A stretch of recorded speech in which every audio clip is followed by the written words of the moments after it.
Saya Fajar Gufran Ismail. Kami di sini ingin mempresentasikan proyek yaitu Sistem Informasi Sumber Daya Manusia Rancang Bangun Aplikasi Kepegawaian berbasis web dan juga mobile. Hal pertama yang ingin saya jelaskan di sini adalah mengenai proyek ini adalah proyek dan goals itu sendiri. Nah, dari goals itu adalah salah satu elemen yang penting dalam sebuah organisasi dari sumber daya manusia adalah merupakan sebuah sumber daya pada organisasi yang dikelola dengan efisien dan juga efektif. Di dalam sumber daya manusia banyak informasi yang harus dikelola karena munculnya permasalahan-permasalahan yang beragam dan juga kompleks. Permasalahan yang kompleks inilah yang terkait dengan sumber daya manusia dapat diselesaikan dengan sistem informasi sumber daya manusia yang berbasis komputer. Lalu di dalam proyek ini terdapat sebuah resiko dalam sebuah proyek, yaitu yang pertama itu adanya kemungkinan pemalsuan data. Karena setiap data yang telah kita masukkan dalam dunia internet itu akan lebih mudah banyak orang melakukan sebuah hacking terhadap data hingga menjadi sebuah pemalsuan data. Lalu ada terjadinya kebocoran data, lalu adanya kemungkinan data itu tidak akurat.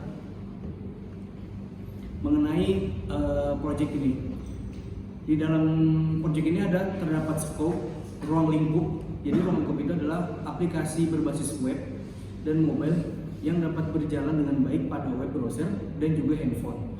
Lalu estimasi pelaksanaan proyek ini memakan waktu selama 180 hari atau 6 bulan. Lalu produk budget estimasi yang dibutuhkan untuk menyelesaikan proyek ini adalah 2.650 juta. Kita masuk ke dalam latar belakang dalam pembuatan sistem informasi sumber daya manusia. Sumber daya manusia menjadi sesuatu yang paling utama sekaligus penggerak roda perusahaan untuk mewujudkan visi dan misi serta tujuannya. Karena harus dipastikan sumber daya kelolanya dengan sebaik mungkin agar mampu memberikan kontribusi yang sangat optimal dalam upaya pencapaian umum, tujuan dan hasil perusahaan. Perusahaan bergerak karena digerakkan oleh manusia di dalamnya. Perusahaan hidup karena dihidupkan oleh anggotanya. Dan perusahaan berkembang dan maju karena dikembangkan dan dimajukan oleh peran para pelaku perusahaan yang terlibat di dalamnya. Manusia menjadi pelaku utama dalam setiap langkah perusahaan, menjalankan misi ini untuk mewujudkan tujuan dan juga cita-citanya. Lalu kita masuk dalam sebuah misi dalam proyek ini. Yang pertama adalah tersedianya aplikasi berbasis web yang mudah digunakan oleh seluruh pegawai. Yang kedua, memudahkan proses perekrutan karyawan dari awal tes sampai masuknya kerja. Yang ketiga, keterangan status karyawan akan lebih update ketimbang menggunakan cara manual. Lalu yang keempat, memudahkan alur pekerjaan pada perusahaan karena lebih cepat dalam memberikan persetujuan dari masing-masing bagian dengan menggunakan aplikasi web atau mobile. Ya, kali ini saya akan menjelaskan fungsi dari sumber daya manusia. Ada beberapa fungsi dari sumber daya manusia, yaitu yang pertama ada penerimaan atau rekrutmen. Sumber daya manusia atau SDM membantu membawa pegawai baru ke dalam perusahaan dengan memasang kemampuan kerja di website dan lain-lain. SDM selalu mengikuti perkembangan terakhir dalam peraturan pemerintah yang mempengaruhi praktek kepegawaian dan menasihati manajemen untuk menentukan kebijakan yang sesuai. Berikutnya yaitu pendidikan dan pelatihan. Selama periode waktu kepegawaian, sumber daya manusia dapat membuat berbagai jenis program pendidikan dan pelatihan yang diperlukan dengan tujuan untuk meningkatkan pengetahuan dan juga keahlian dari si pekerja itu sendiri. Berikutnya ada manajemen data. Sumber daya manusia menyimpan database yang berhubungan dengan pegawai dan memproses data yang diterima untuk memenuhi kebutuhan informasi pemakai. Lalu ada administrasi tunjangan. Selama seseorang memiliki status kepegawaian dalam suatu perusahaan, setiap perusahaan memiliki kebijakan dalam hal tunjangan pegawai, entah BPJS atau yang lainnya, asuransi lainnya, itu pasti ada kebijakan dari perusahaan. Mereka dapat menerima paket tunjangan seperti dari rumah sakit, asuransi dokter gigi, dan pembagian keuntungan, tergantung kebijakan dari masing-masing perusahaan itu sendiri.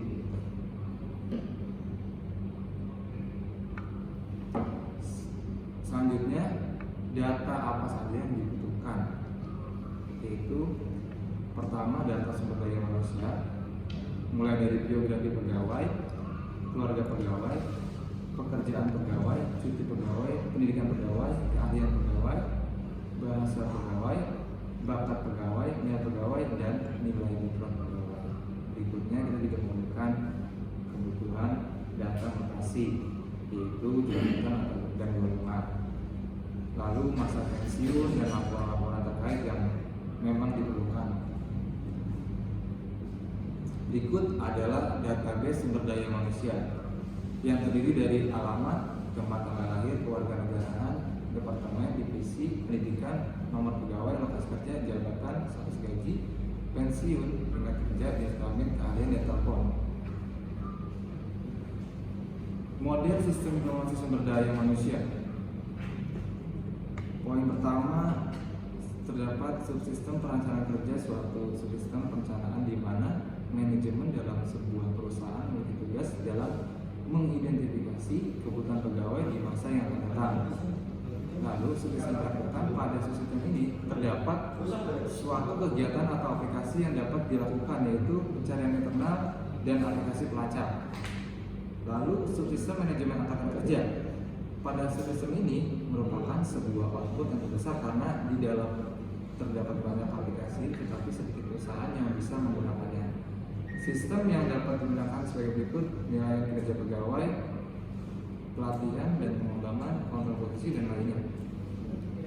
Lalu ada subsistem tunjangan. Pada sistem ini merupakan sebuah subsistem aplikasi yang paling luas digunakan dalam perusahaan.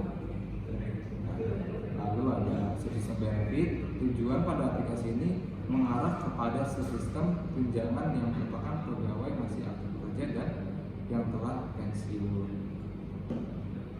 Oke, poin selanjutnya adalah Goals Human Resource Information System. Biaya sistem haruslah sejalan dengan ukuran dan finansial organisasi. Sistem haruslah ditetapkan dengan waktu yang baik. Sistem informasi SDM haruslah mampu dimodifikasi dan diperluas tanpa merancang ulang keseluruhan sistem. Penekanan pada aktivitas perencanaan haruslah terbukti. Kemudian, umpan balik haruslah berkelanjutan guna menyediakan pengidentifikasian masalah-masalah dan kesempatan-kesempatan baru. Nah, kemudian kita akan membahas tenaga ahli yang dibutuhkan untuk merancang proyek ini. Yang pertama ada tim leader. Pada pelaksanaan kegiatan tim leader bertugas mengkoordinasikan seluruh tenaga ahli yang terlibat, mengatur jalannya pelaksanaan pekerjaan tim, serta bertanggung jawab dalam penyelesaian kegiatan proyek. Kemudian ada tenaga sistem analis informatika, bertugas meneliti serta menganalisa apa yang dibutuhkan untuk sistem informasi, baik kebutuhan bisnis dan lainnya, mampu memberikan solusi untuk rencana pembangunan dan pengembangan sistem dan mengimplementasi apa yang telah dirancang.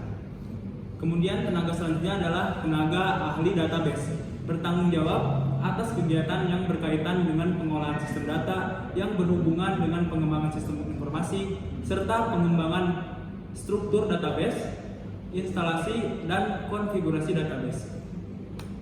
Kemudian ada tenaga ahli mobile programmers, bertugas mengimplementasikan apa yang telah dirancang oleh desainer, mengatur aplikasi dengan fitur yang terdapat pada sistem, serta mengatur perubahan data dalam sistem dan mengembangkan modul-modul aplikasi sistem yang telah dibangun. Selanjutnya ada tenaga ahli perancangan web. Pada pelaksanaan kegiatan bertugas mendesain dan merancang web, menentukan input dan output berdasarkan data terkait pengolahan pada setiap tahapan data, dan mengimplementasikan fungsi-fungsi yang diperlukan dalam proses pengolahan data. Kemudian ada tenaga ahli umum yang bertugas membantu dalam menyelesaikan administrasi, memperbantukan untuk tenaga ahli yang lainnya.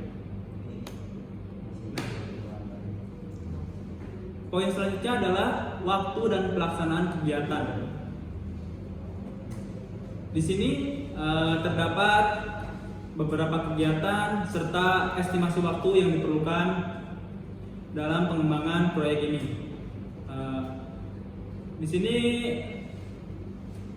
kami memerlukan sekitar 6 bulan untuk menyelesaikan proyek ini berdasarkan data yang telah dirancang dan disepakati bersama oleh tim. Yang pertama yaitu ada kegiatan perencanaan dilaksanakan di bulan pertama pada minggu pertama dan kedua. Kemudian ada persiapan dilaksanakan di bulan pertama, di minggu ketiga, serta dan minggu keempat. Selanjutnya ada analisa sistem dilakukan di bulan kedua pada minggu pertama dan minggu kedua. Kemudian ada desain database dilakukan pada bulan kedua, minggu ketiga, dan minggu keempat. Kemudian ada desain UI dan UX dilaksanakan pada bulan ketiga pada minggu 1, 2, dan 3. Dan selanjutnya ada coding dan testing dilaksanakan di bulan ketiga dan keempat, yaitu dilaksanakan di akhir bulan ketiga sampai ke minggu ketiga bulan keempat. Kemudian ada pratinjau sistem dilaksanakan di bulan keempat pada minggu terakhir. Kemudian ada final report dilaksanakan pada bulan kelima pada minggu pertama. Kemudian ada implementasi proyek dilakukan pada bulan kelima pada minggu kedua dan ketiga. Kemudian ada sosialisasi sistem kepada user, kepada para pegawai dilaksanakan pada bulan kelima minggu terakhir, serta ada perbaikan sistem, ada maintenance juga dilaksanakan pada bulan ke-6 dari minggu pertama sampai minggu ketiga. Kemudian serah terima proyek pada bulan ke-6 dan minggu terakhir. Baik, selanjutnya kita ke tahap estimasi budget dan analisis finansial. Dalam pembangunan sistem informasi SDM ini, yang pertama, budget untuk perencanaan dan persiapan sekitar jumlahnya 260 juta.